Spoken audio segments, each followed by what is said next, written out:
General Hospital spoilers for Monday, May 26 reveal that Michael's sudden and unannounced return is sending shockwaves through Port Charles.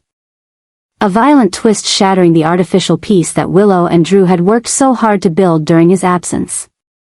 No one, not even Willow, who had once believed the past was buried, was prepared for the moment Michael reappears, not as a gentle, forgiving ex-lover, but as a man stepping out of the flames of betrayal. Carrying a gaze as cold as steel, and a silence so dangerous it speaks volumes. He doesn't say much, but each look, each nod, every sharp word he utters seems to rip apart the very soul of those who once deceived him. His return is not just a moment, it's an earthquake, a tidal wave crashing into Port Charles, sweeping away everything once thought to be stable. Willow, who had once suffered the loss of Michael's departure, now collapses under the weight of guilt at his return. She had believed Michael's disappearance meant he was out of her life, that he had chosen to let go, and she was free to continue her life with Drew. But the truth is, Michael never let go. He had been quietly watching from afar, silently piecing together every fragmented part of the puzzle, and when the time was right, he came back, not to beg for love, but to expose the relationships tainted by lies. Willow feels this the moment they meet again. Michael's eyes are no longer gentle, but seem to pierce into her soul, exposing every secret she'd hidden. And the worst part is, she can do nothing but stand there, facing the trembling conscience within her. Drew is different. He's not as weak as Willow, but his anxiety runs deeper, rooted in the careful calculations he once made. Drew is not just afraid of losing Willow, he's afraid of losing the entire power structure he built, with promises, protection, and becoming the shoulder Willow leaned on during Michael's absence. Michael's return causes everything to collapse like a domino effect. No one believes Drew is completely innocent anymore. No one is sure whether what he shows Willow is true love or simply possession masked by pity. Michael sees all of this. He notices the dishonesty in every gesture Drew makes, and he doesn't say a word because he doesn't need to. He knows that his silence is the deadliest weapon. Both Willow and Drew are now like two actors standing on a burning stage, desperately trying to perform the same old script while the backdrop is aflame. They know that Michael is gradually dismantling everything. Each meeting with old acquaintances, each question he asks, each seemingly harmless conversation is strategic. Michael did not return to be the third wheel, he returned to remind them that he never left, and those who dared gamble on his silence will now face the consequences. Life in Port Charles has never been more tense. Willow begins to lose sleep, her troubled eyes making everyone in the hospital sense that something is wrong. Drew becomes more controlling, watching Michael's every move, but the more he watches, the more he realizes he's losing control. Michael doesn't react like someone who's been hurt, he reacts like someone in charge. He doesn't need to hold Willow's hand or attack Drew. All he needs is to be present, and that's enough to make them collapse on their own. What's terrifying is that the adjustment Michael is bringing isn't out of rage or hatred, but something even stronger, awakening. He makes Willow realize that she never truly loved Drew, but only chose him because he was there when Michael couldn't be. He makes Drew realize that true love can't be sustained by holding on, but by letting go at the right time. And in that moment, both of them realize, Michael didn't come back to reclaim what he lost. He came back to put an end to what never should have continued. But that's not the end of it. Michael's return also brings an unexpected revelation, a secret involving a child, a part of the past that Drew and Willow thought had been buried. Now, as the truth starts to leak out, and the final pieces begin to fall into place, Willow and Drew realize that what they're facing is not a man returning for love, but a man pulling back the final curtain for them to face everything they've done. A silent punishment. An ending without violence, because sometimes, the silence of someone who's been betrayed is the most painful sentence of all. And so, Michael's return is not just an event, it's the beginning of an undercurrent rising, not only changing Willow and Drew's lives but also shaking Port Charles. A place where every secret comes with a price, and where the truth, no matter how deeply buried, will find a way to rise again. Jason is taking action, quietly, resolutely. with focus sharp as a blade. But in his silent movements, a storm is quietly brewing beneath the surface of Port Charles, threatening to shatter the fragile balance he's tried to maintain. The adjustments happening are not external, but internal, inside his mind, where obsessions with the past, loyalty, and distorted truths are slowly rising. Forcing Jason to confront a question he's never had to answer before: how can he save everything when everything around him is crumbling? Sonny is in danger. Not from a specific enemy, but from his own quiet decline, an unraveling in his mindset and power that only those truly close to him can sense. Jason sees it clearly. He sees the confusion in Sonny's eyes. The reckless decisions, the new, thoughtless alliances, and the growing suspicions Sonny has toward even those who were once his most loyal. Jason knows that if he doesn't act, if he doesn't intervene, Sonny will become a target, not just for external enemies but for the very system he once led. And that leaves Jason no choice but to step out of his comfort zone, set aside blind loyalty, and start examining the man he once called brother, not out of betrayal, but for protection. But just as Jason is reconfiguring the complex power play and scheming, another danger is quietly closing in on Sasha, the woman trying to rebuild her life after so much loss. She doesn't realize she's becoming the new pawn in a dangerous game, where all eyes are on her as a potential valuable piece, but also a risk. Jason knows how fragile Sasha's footing is. She's too good, too trusting. And that softness makes her an ideal target for those manipulating the backstage of Port Charles.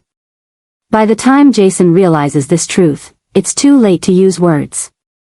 Now, it's only about action, quick, decisive, and unforgiving. And that's when Jason realizes he's standing at the crossroads. One path leads to Sonny's survival, the other to Sasha's life. Both need him, but he can only be in one place at one time. That choice, the seemingly simple one, becomes the heaviest burden. If he protects Sonny, will he be letting Sasha walk into a trap she can't escape? If he saves Sasha, will Sonny lose the last defense before everything collapses? There's no right or wrong anymore, no friends or foes, only decisions and consequences. The story now isn't about reactions, it's about vision.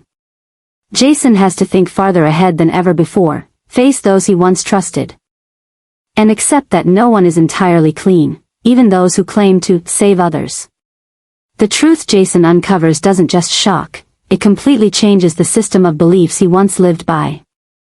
Plans that seemed to be for the benefit of the Corinthos family now reveal themselves as personal strategies manipulated by power and fear.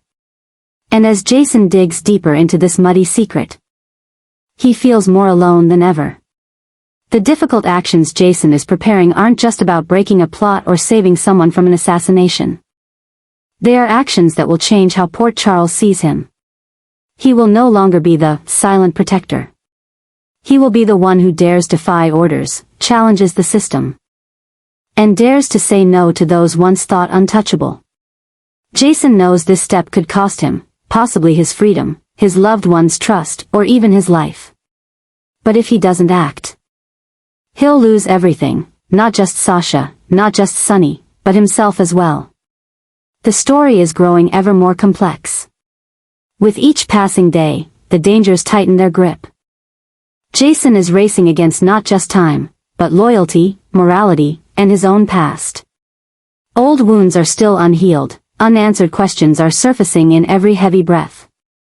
Yet Jason presses on, step by step, unyielding, because he knows that sometimes, to keep the light, one has to step deeper into the darkness than anyone else dares. And he is ready. Tracy is stepping into a dangerous crossroads in her life, a crossroads she never thought she would have to face, especially at a time when her power once reached its peak. And enemies seem to be lying dormant at her feet. But now, unspoken conflicts, hidden schemes within her own ranks, and pieces of a past that refuse to stay buried are gradually rising, surrounding her from every direction.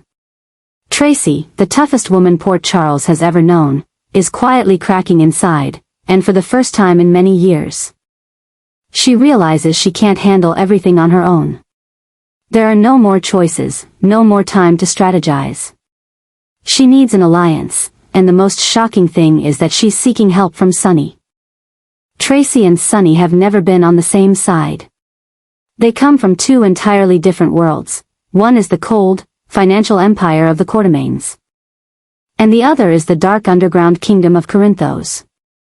The mutual contempt between them was once unquestionable, an unspoken rule in the power game of Port Charles.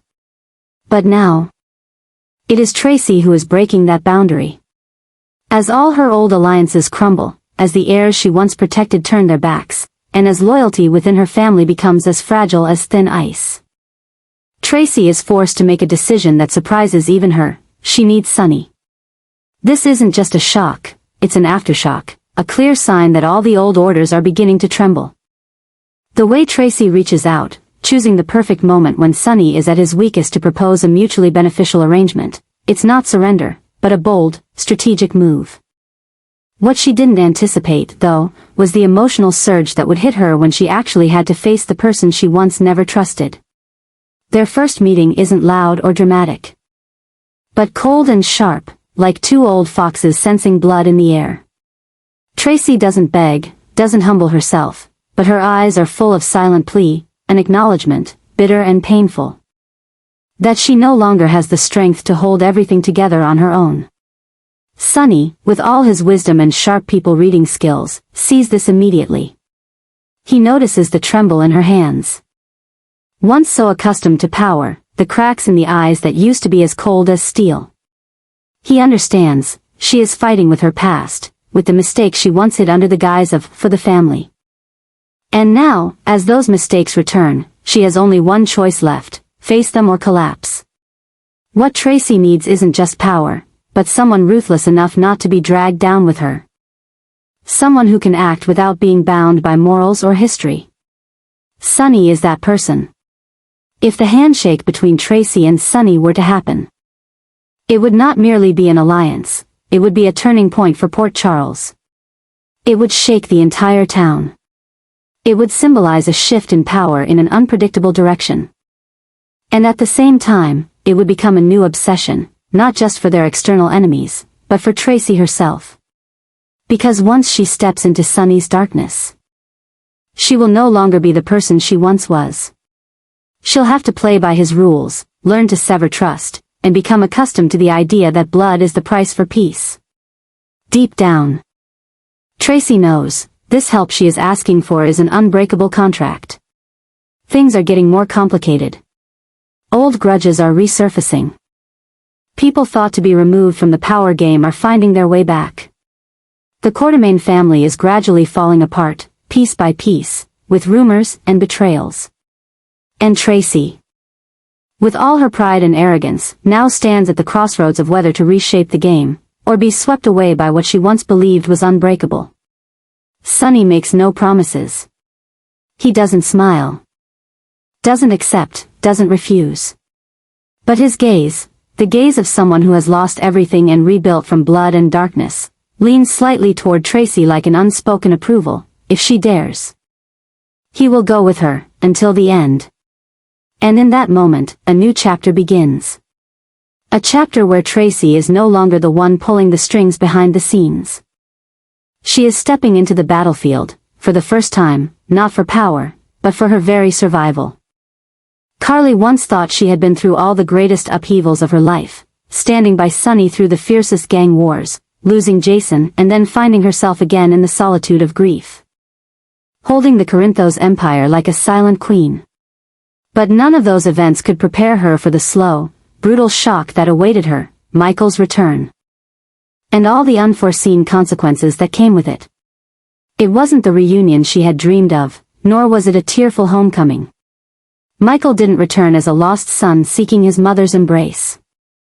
He returned as a force, bringing with him darkness, dangerous silence, and a gaze that chilled Carly's heart with every beat. Michael came back without warning, without announcement. Without any way for anyone to predict his next move. And that, more than anything, is what makes Carly uneasy, the unpredictability of it all. His presence doesn't bring comfort. It's like a fire smoldering beneath ash that seemed long extinguished.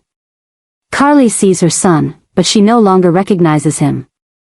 Michael used to be emotional, torn between love and duty, between family obligation and personal morality.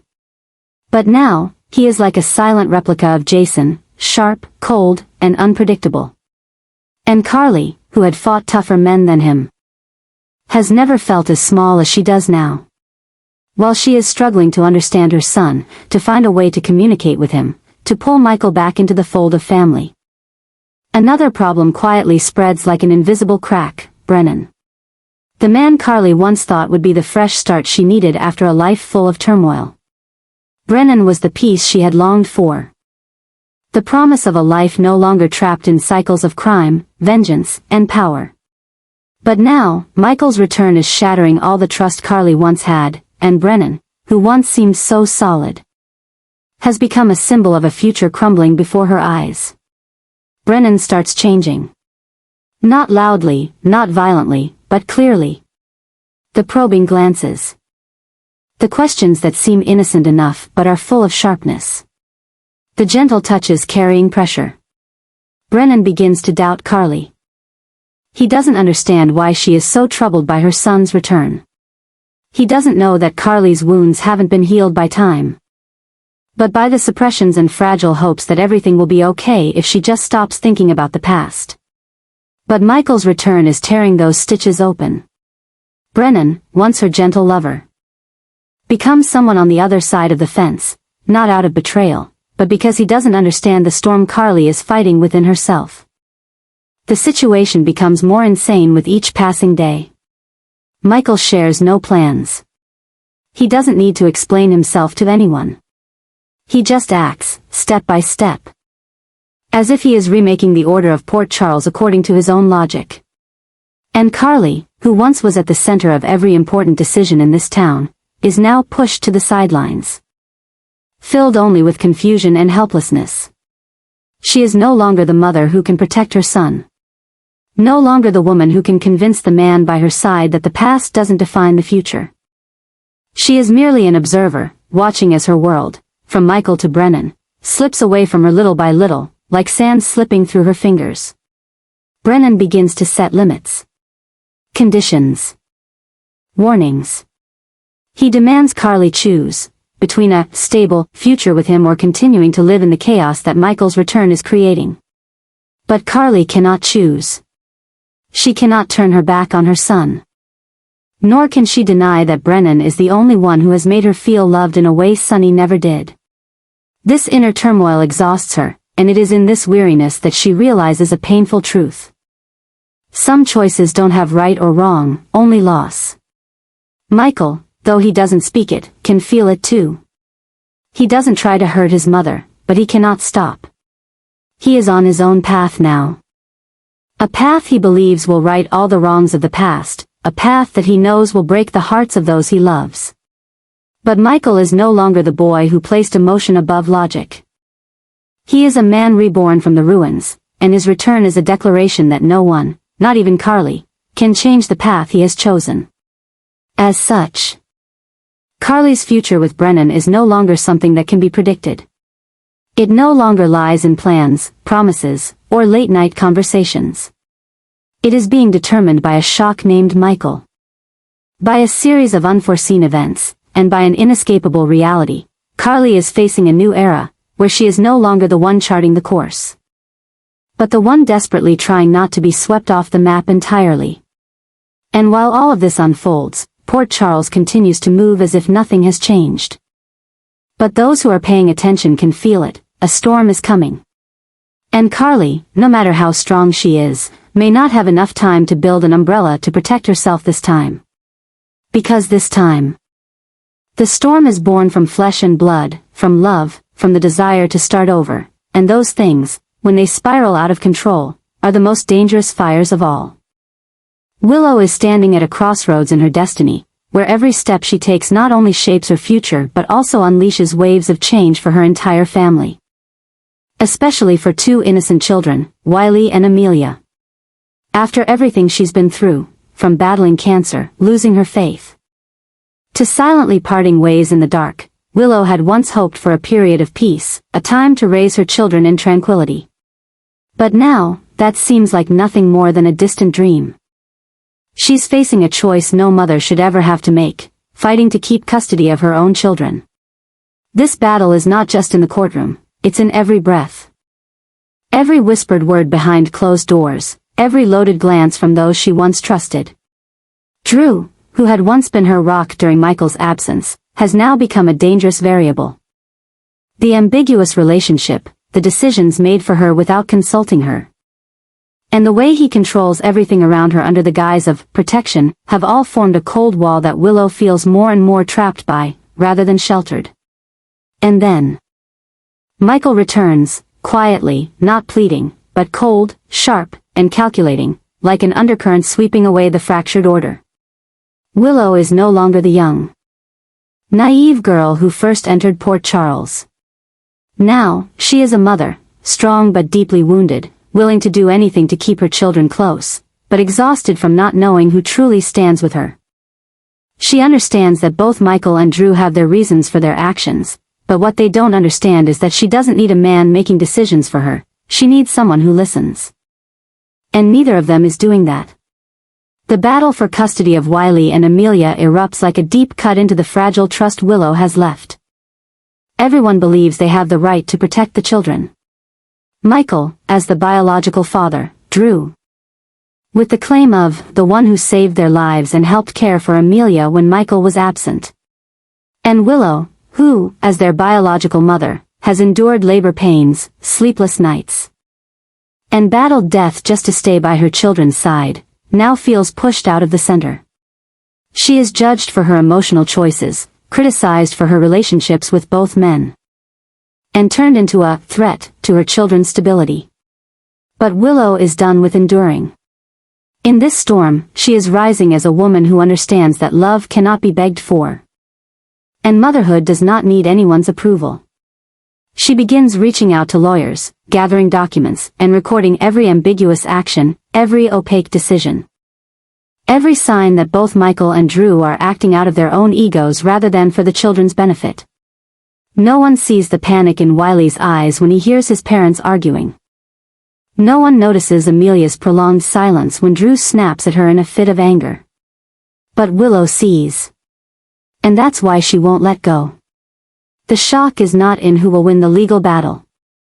The shock is in the fact that a family, once a symbol of rebirth after trauma, is now tearing itself apart with accusations, tears, and old feelings turned into evidence against each other. Michael is becoming harder, no longer the man who used to hold his child with a gentle gaze.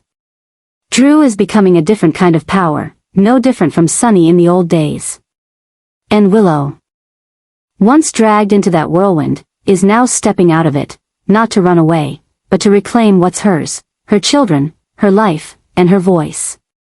The future is still uncertain. She doesn't know if the court will stand with her. She's not sure if she can take on both men who once held the most important places in her life. But one thing she knows for sure. She will not give up. This fight, for her, is not about proving who is right or wrong. It's about proving that motherhood doesn't need an explanation, it only needs existence, sacrifice, and a heart that will never back down. And Port Charles, once again, will witness an earthquake, not from the mafia, but from a mother standing amidst the rubble, ready to reclaim the most sacred thing she ever had.